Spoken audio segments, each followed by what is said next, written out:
बिहार सरकार के द्वारा दिनांक 5/5/2021 से 15/5/2021 तक पूरे राज्य में संपूर्ण लॉकडाउन की घोषणा की गई है और इस लॉकडाउन की घोषणा के क्रम में बहुत सारे महत्वपूर्ण निर्देश दिए गए हैं जिससे आप पहले से भी अवगत हैं, लेकिन मैं एक बार फिर से आप लोगों को पढ़ करके सुना देना चाहता हूं कि इस लॉकडाउन की अवधि में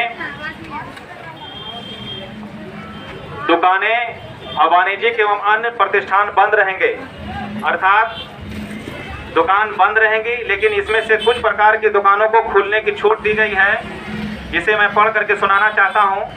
बैंकिंग, बीमा, एटीएम संचालन से संबंधित प्रतिष्ठान खुले रहेंगे। औद्योगिक एवं विनिर्माण कार्य से संबंधित प्रतिष्ठान खुले रहेंगे। सभी प्रकार के निर्माण कार्य, कंस्ट्रक्शन वर्क चलता रहेगा। ई कॉमर्स एवं कुरियर सर्विसेज चलती रहेगी। कृषि एवं इससे जुड़े कार्य चलते रहेंगे। प्रिंट और इलेक्ट्रॉनिक मीडिया ये भी चलता रहेगा। टेलीकम्युनिकेशन, इंटरनेट सेवाएं, ब्रॉडकास्टिंग एवं केबल सेवाओं से संबंधित गतिविधियां चलती रहेंगी। पेट्रोल पंप, एलपीजी, पेट्रोलियम आदि संबंधित खुदरा एवं भंडारण प्रतिष्ठान चलते रहेंगे।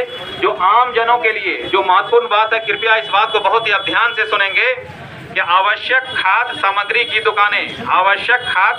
दुकानें तथा फल एवं सब्जी, मांस, मछली, दूध और पीडीएस की दुकानें सुबह 7 बजे से 11 बजे तक ही खुलेंगी।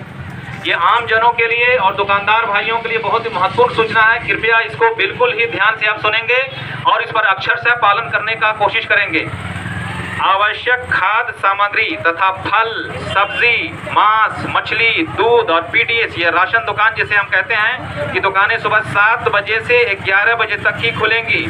इसके अलावा और जो दुकानें जो इसमें सूची में प्रतिबंधित कर दी गई हैं, उन्हें नहीं खोलना है। खोलने पर आपकी दुकान सील की जाएगी, आप पर जुर्माना किया जाएगा और आप पर एफआईआर भी किया जा सकता है। सार्वजनिक स्थानों पर या मार्गों पर अनावश्यक रूप से अगर आप घूमते हैं, चाहे पैदल ही अगर घूमते हैं, अगर आप कल से पकड़े जाएंगे तो आप पर कार्रवाई की जाएगी। आपको ज़रूरी काम है, आपको स्टेशन जाना है, आपको हॉस्पिटल जाना है या और कोई ज़रूरी काम है तो आप जा सकते हैं। अनावश्यक घूमने के लिए, कि चाय पीने के लिए, मिलने के लिए, घूमने के लिए, वो कल से आप नहीं करेंगे। ऐसा करने पर कानूनी कार्रवाई की जा सकती है। जो ट्रांसपोर्ट है, पब्लिक ट्रांसपोर्ट, इस पर भी किया गया है कि 50% ही उसमें सवारी बैठेंगे। सभी स्कूल, कॉलेज, कोचिंग संस्थान, ट्रेनिंग और अन्य शैक्षिक संस्थान बंद रहेंगे।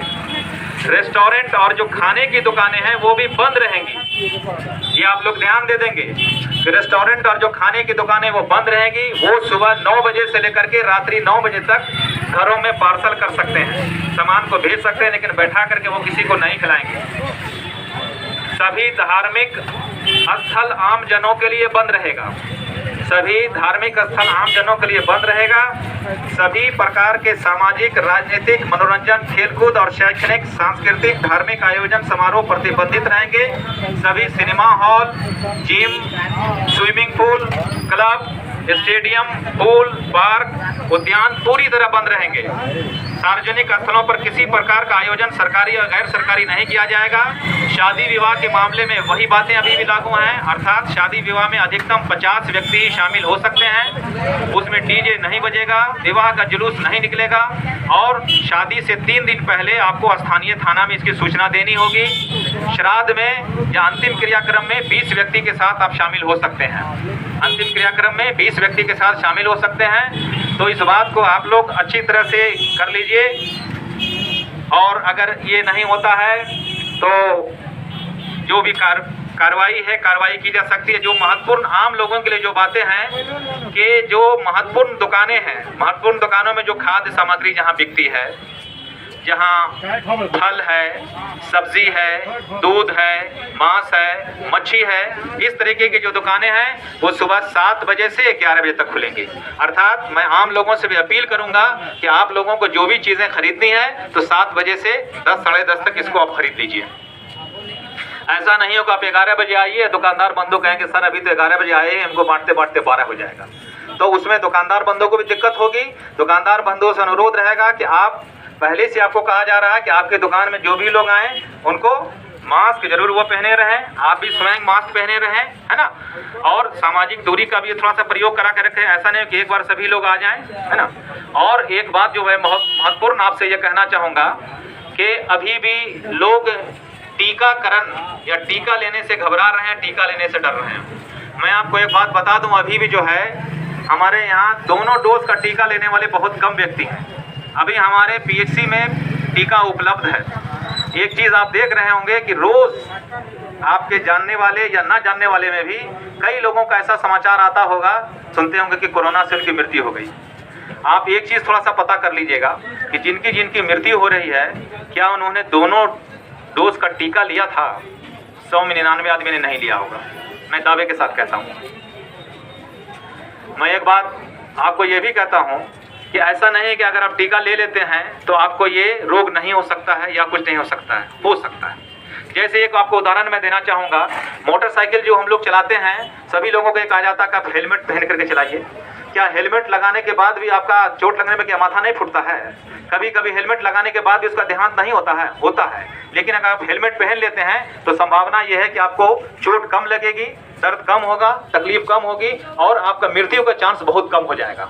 तो टीका में भी यही है। टीका अगर आप लगा लेते हैं तो टीका आपका उसका इलाज नहीं है। टीका वो वायरस को आगे बढ़ने में वो रोकता है, मदद करता है, और अभी तक यही एक दवाई और कोई उपाय आपके पास नहीं है। तो आप सबसे हम ये भी अनुरोध करेंगे कि कृपया ये टीका फ्री में उपलब्ध है। अभी भी आज आपके 3 जगहों पर टीका ये लग रहा है। प्राथमिक स्वास्थ्य केंद्र में भी लग रहा है, सरैया में भी एक जगह लग रहा है, अभी चंदनपुरा में एक जगह लग रहा है। और ये प्रतिदिन मेरी समझ से जब तक ये टीका उपलब्ध है, अभी 45 वर्ष से ऊपर के लोगों को टीका लगाया जा रहा है। तो मैं आपसे अनुरोध करूँगा कि आप टीका अवश्य लगवाइए, क्योंकि आपके पास अभी हमारे पास बस यही 2-3 चीज़ें हैं कि आप मास्क लगा के रह सकते हैं, सामाजिक दूरी का प्रयोग कर सकते हैं, और हो जाने के बाद ऐसे हम लोगों को खेल तमाशा लग रहा है, लेकिन जिनके घर में हो गया उनसे आप पूछिए, जिनके कोई अपने चले गए उनसे आप पूछिए कि उनको कैसा लग रहा है। आप देखते होंगे कि बड़े बड़े अधिकारी या बड़े बड़े लोग हॉस्पिटल में दौड़ रहे हैं कि हमको बेड मिल जाए, ऑक्सीजन सिलेंडर मिल जाए, है ना, वेंटिलेटर मिल जाए। नहीं मिल रहा है, नहीं मिल रहा है। वो क्यों ऐसा हो रहा है कि हम लोग इसको हंसी मजाक समझ रहे हैं। बुखार आ गया, किसी को नहीं बोले, दूसरे रोज अपने मन से दवाई ले लिए। तो अनुरोध करूंगा, कोई भी आपकी तबीयत खराब होती है आप डॉक्टर से संपर्क करें। तो आप सभी से मैं फिर से अनुरोध करूंगा कि सरकार के द्वारा जो गाइडलाइन जो जारी किया गया है, जो दिशा निर्देश जारी किया गया लॉकडाउन से संबंधित, आप सभी के पास, अधिकतर लोगों के मोबाइल भी है, सभी के पास वो निर्देश भी आ चुका है। आप उसको कृपया पढ़ भी लीजिए। मुख्य रूप से ये है कि जो कुछ महत्वपूर्ण दुकानें हैं वो 7 से 11 बजे तक खोलने को दिया गया है। स्कूल कॉलेज तो पहले से बंद था, धार्मिक स्थान पहले से ही बंद थे, वहाँ आम आयोजन नहीं हो रहा था। शादी ब्याह का आपको मालूम ही था कि 50 व्यक्ति से ज़्यादा नहीं जाना है, अंतिम क्रियाक्रम में 20 व्यक्ति से ज़्यादा नहीं जाना है। मैं आपसे विशेष रूप से यही आग्रह करूँगा कि आप टीका अवश्य लगवाइए, क्योंकि आपके पास यही एक उपाय है। जैसे आप मोटरसाइकिल चलाते हैं तो आप हेलमेट लगाते हैं, तो वही एक तरीके का एक उपाय है। मैं आपसे अनुरोध करूंगा, करबद्ध प्रार्थना करूंगा, आपसे विनती करूंगा कि आप इसको ज़रूर लगवाइए और अपने घर के लोगों को भी लगवाइए। धन्यवाद।